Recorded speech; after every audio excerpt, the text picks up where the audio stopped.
Hello everyone, नमस्कार। मेरा नाम डॉक्टर विजय कुमार है। आज ये जो वीडियो है हम उन सब लोगों के लिए लेके आए हैं जिनको पिंपल हुए हैं और किसी न किसी को आपके परिवार में पिंपल जरूर हुए होंगे और नहीं तो पिंपल के दाग रह गए हैं। तो वो आप भी जानते हैं कि वो चेहरा एकदम पूरा ख़राब कर देते हैं। पिंपल के दाग कैसे सही होंगे, उनके जो धब्बे पड़ जाते हैं या खड्डापन रह जाता है, उन सब का ट्रीटमेंट क्या है और आखिर ये पिंपल होते क्यों हैं, ये सारी चीज़ें आज हम इस वीडियो में डिस्कस करेंगे। सो लास्ट तक इस वीडियो को जरूर देखना।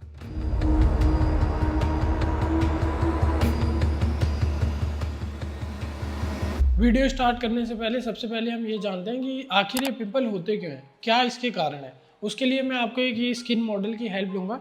इसमें ये वाला पार्ट जो है इसको हम एपिडर्मिस बोलते हैं और इस वाले पार्ट को हम डर्मिस बोलते हैं, जिसमें इस तरह से हेयर निकलता है और ये वाली जो चीज़ होती है इसको फॉलिकल बोलते हैं।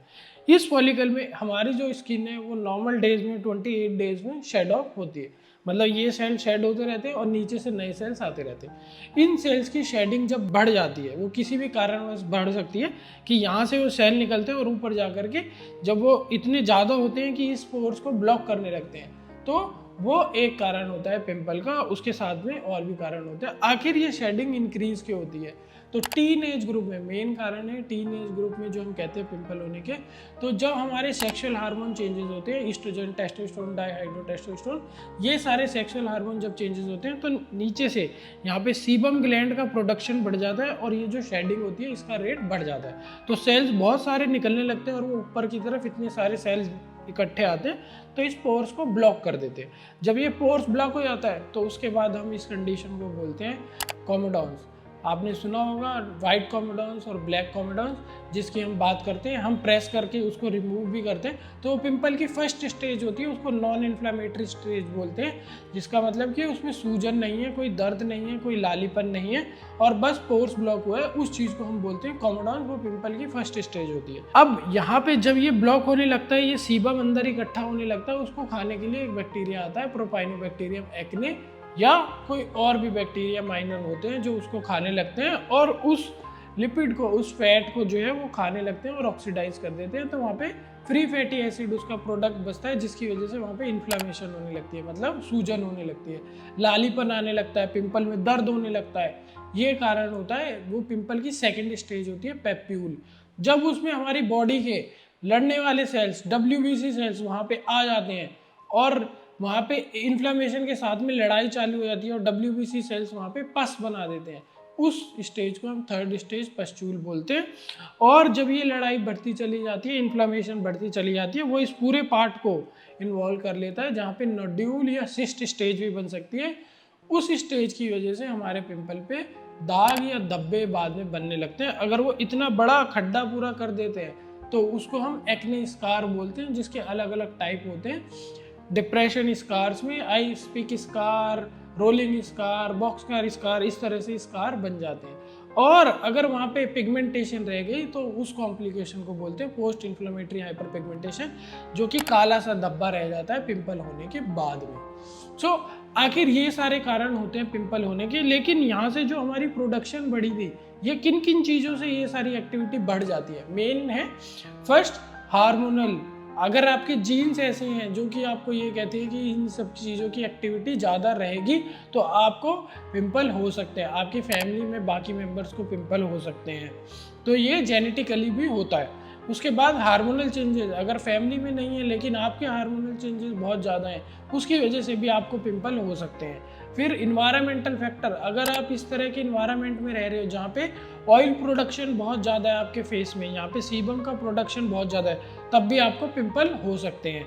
उसके बाद अगर आपको इस तरह की मेडिसिन ले रहे हैं जिसकी वजह से इनका प्रोडक्शन, सेल्स का ये जो बाहर निकल के गिरना ये बढ़ जाता है, तो उसकी वजह से भी आपको पिंपल हो सकते हैं। जिसमें आपकी एपिलेप्सी, एंटी एपिलेप्टिक दवाइयाँ आती हैं, जिसमें आपकी ट्यूबरक्लोसिस, TB जिसको बोला है उसकी दवाइयाँ आती है, या आपके normal contraceptive pills, hormonal pills अगर आप कोई ले रहे हैं उनसे भी, या कई दवाओं के साथ इसका एसोसिएशन होता है जिसकी वजह से आपको पिंपल आ सकते हैं।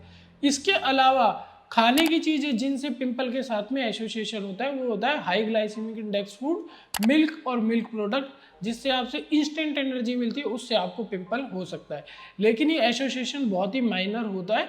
अगर आप ऐसा सोचते हैं कि मैं मीठा खाऊंगा तभी पिंपल आ रहे हैं और मीठा नहीं खाऊंगा तो नहीं आ रहे, ऐसा नहीं होता है। ये बहुत ही कम कंडीशन में होता है। बस इंसान क्या है, किसी ना किसी चीज़ से उसको जोड़ने की कोशिश करता है कि कल मैंने वो खा लिया था इसी वजह से मुझे पिंपल आया, और जाके अपने घर में हंगामा करने लगता है, गुस्सा करने लगता है सबकी वजह से, अपने दोस्तों पे कि तुमने मेरे को ये खिलाया था इस वजह से मेरा चेहरा खराब हो रहा है।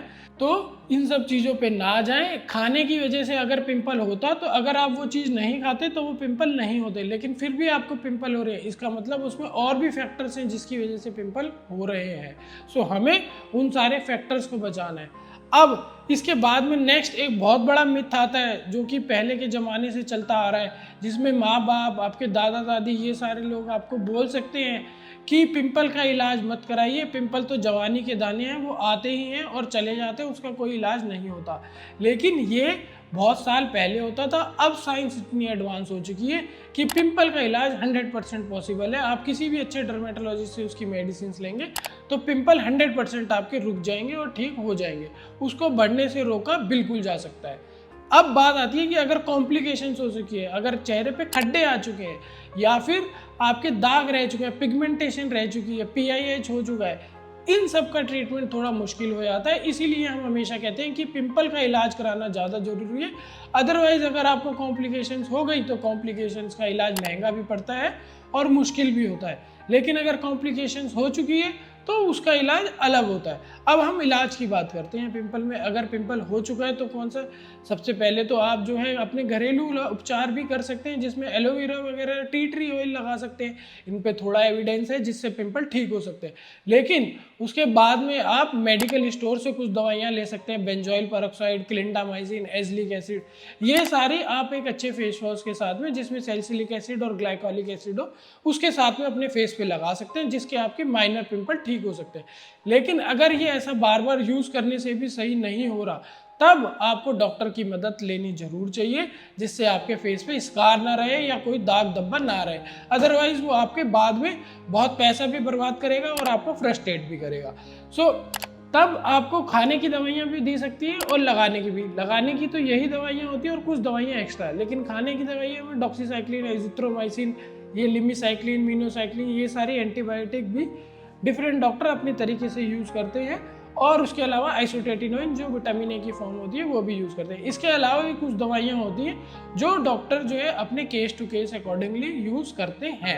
अब ये तो हुई पिंपल की बात, लेकिन अगर पिंपल इन दवाओं से, खाने की दवाइयों से, लगाने की दवाइयों से भी नहीं सही हो रहे, तब आपको केमिकल पील या लेजर्स की हेल्प लेनी पड़ती है। लेकिन केमिकल पील बेस्ट है अगर आपके एक्टिव पिंपल हैं, तो वो बहुत ज़्यादा फ़ायदा करती हैं आपके रेजिस्टेंट एक्ने में, या आपके एक्ने बहुत बड़े बड़े और पस वाले हो रहे हैं तब भी केमिकल की पील की वजह से आपको बहुत फ़ायदा मिलेगा। और अगर स्कार्स हो चुके हैं या काले धब्बे हो चुके हैं, तब आपको लेजर्स की हेल्प लेनी चाहिए, उसी से ही आपका चेहरा ठीक हो सकता है। और PIH को केमिकल पील से भी ठीक किया जा सकता है। इसके अलावा भी अगर आपका कोई क्वेश्चन रह जाता है या आप पर्सनली अपने केस के बारे में हमसे डिस्कस कर सकते हैं, तो आप हमें नीचे कमेंट्स में लिख सकते हैं, हम आपकी हेल्प जरूर करेंगे। और अगर कोई भी स्किन एंड हेयर की प्रॉब्लम होती है तो एक बार आप आयुष क्लिनिक को याद जरूर करें, बिकॉज हम चाहते हैं आपकी स्किन अच्छी रहे, आपके हेयर अच्छे रहें और आप लाइफ में अच्छे रहें और कॉन्फिडेंटली रहें। इसके बिहाफ पे हम आपसे बस चाहते हैं कि आप इस चैनल को सब्सक्राइब करें। So thank you guys.